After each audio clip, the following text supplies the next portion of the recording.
My Toyota Tacoma has been up and down the Alcan Highway, up and down the Dalton Highway, and spends a lot of its time on our off-grid property up in Alaska.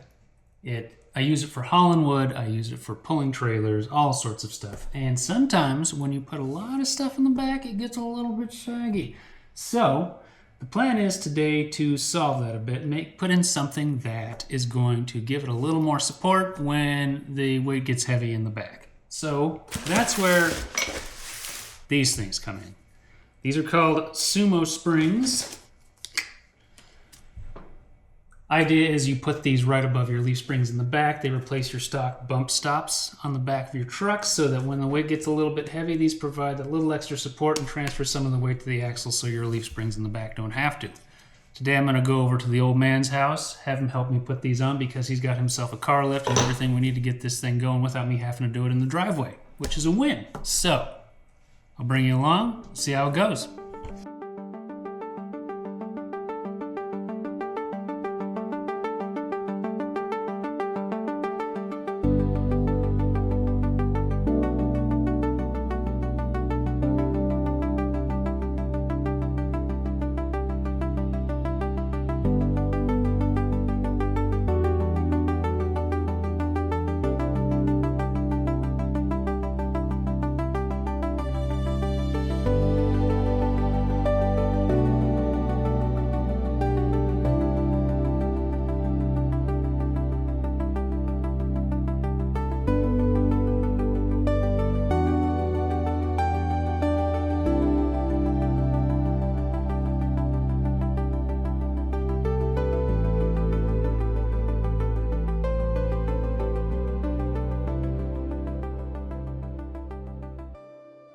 All right, I just got here to the old ranch and I'm going to pull into the garage.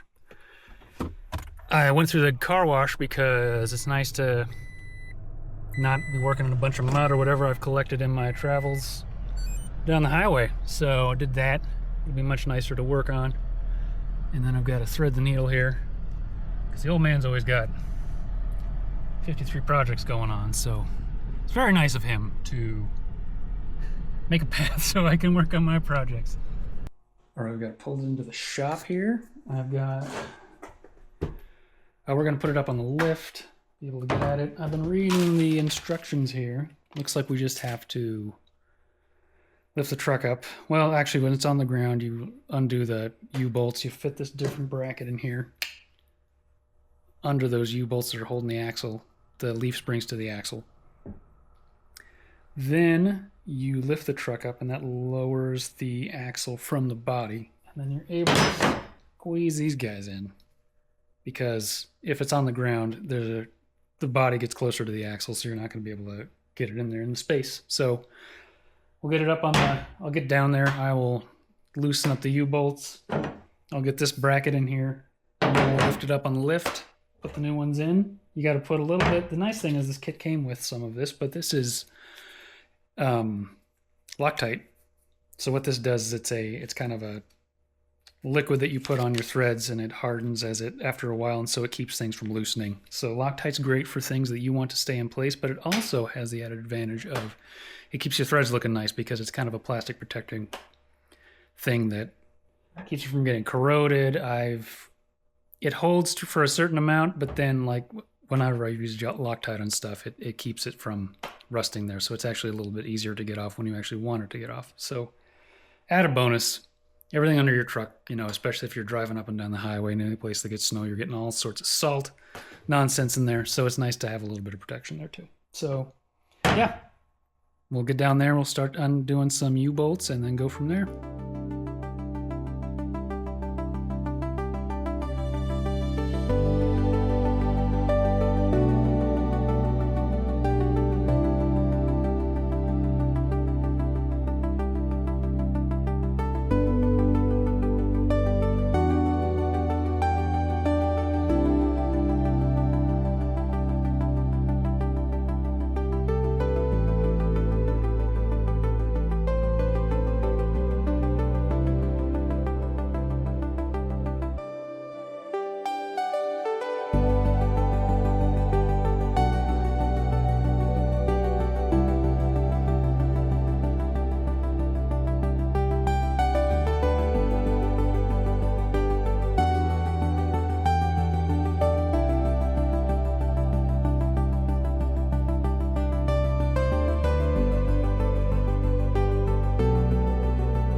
All right, so we've got the new brackets in. Just lightly attached them both, just snug with the gun, and then I will torque them to the correct specifications once we get it up on the lift. One thing you got to remember is that when you're about to lift your truck up, don't leave the parts you're about to put on the tailgate of the truck.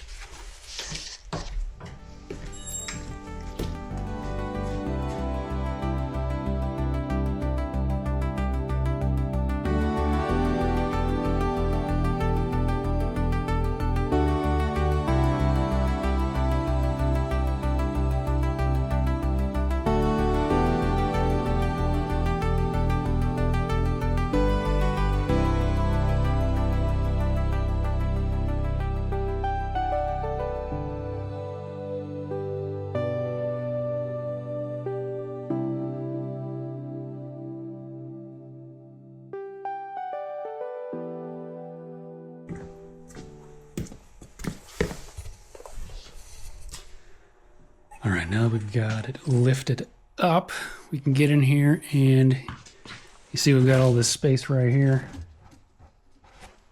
That is where the Sumo Spring goes. We put our Loctite on there, screw the Sumo Spring on, then should be good to go. All right. I reckon you could probably do this 2 different ways. You could put your Loctite inside the hole right there and it'll get on the threads, or you could put it on the threads, which I imagine is the cool way to do it. So we'll do it that way. This comes out like a blue liquid. Let's get you in here. All right. And there's our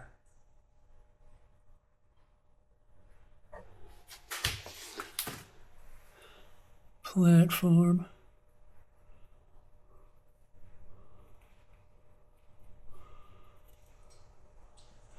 Can't not tie a lot, so let's just put a lot in there. And then try to get it threaded.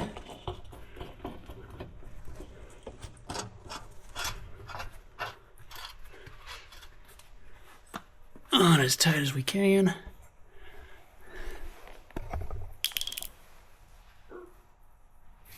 Get 2 hands on it there. Okay. You can see there's still plenty of gap, but the idea is that this is way taller than the previous bump stop. And so part of the truck is going to rest on this guy instead of going down to the bump stops like that. So it's a little bit better of a cushion. Okay, next one.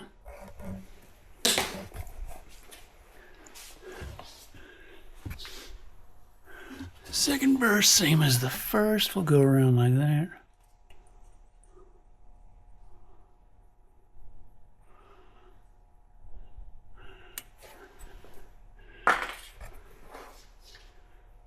And then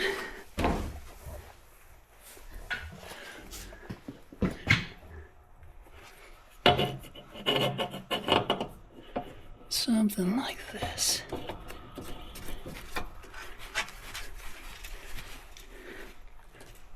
Just like that. Sure you're noticing my delightful mix and match of tires here, but I used to have all 4 dirt tracks, and I blew one. Actually, I blew 2 on the way up the Dalton and back, because you know I had about 40,000 miles on them, and turns out they got way more expensive. And they didn't make these kind anymore, so well, this particular size with that ply. So we were about to drive down the Alcan, and I needed a tire really quick, so I ended up picking up this Cooperator, which wasn't bad. I mean, I know you're not supposed to. I'm planning on getting all 4 tires replaced because I think we're getting near the end of serviceable life were these Dura tracks. So I'm gonna get new ones while I'm down here in civilization. So yeah. But for the time being, I'm running a mismatched tire there. Should be fine for a little while. But ideally, you have them all balanced. But life is not ideal all the time. All right.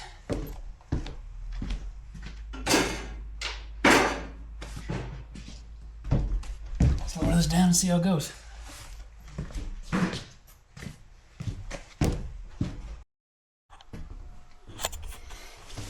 All right. Get the truck back on the ground. We are going to do the final part, which is torque it down to 52 foot-pounds. You're supposed to do a crisscross pattern so the plate lines up evenly. You want to do this while the axle is loaded. So don't just do it while it's up in the air, which is what I said I was going to do, and I'm not going to do it because I looked at something and found out there was a better way to do it. So here we go.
Okay, so that was it. I got it all torqued down, lowered it down, got it back out of the shop. A little chat with the old man. Yeah, spent some good quality time with the family. Got the old Sumo Springs on. So I got them torqued down. You're supposed to, I'll probably see what they're at once I get home. And then probably in another week I'll torque them down to torque specs again. So they can start to loosen up as you're rattling down the road, so you want to make sure your torque specs are all good after you move around. Anything that's going to be catastrophic if it falls off while you're driving, probably a good idea. But I guess we'll find out how they feel once we actually get to doing some off-roading or going on some rough roads or got any big heavy weights in the back. So I expect this is going to be a pretty good improvement. They say so on the internet, you know how those things are, but hopefully it gets a little less of the squat out of there, because it was not fantastic driving down the Dalton and then hitting the bump stops all the time. So a little bit rough on the old leaf springs. So this was a pretty easy mod, fairly inexpensive given how much things can cost with these Tacomas. So about $200. Actual work maybe about an hour.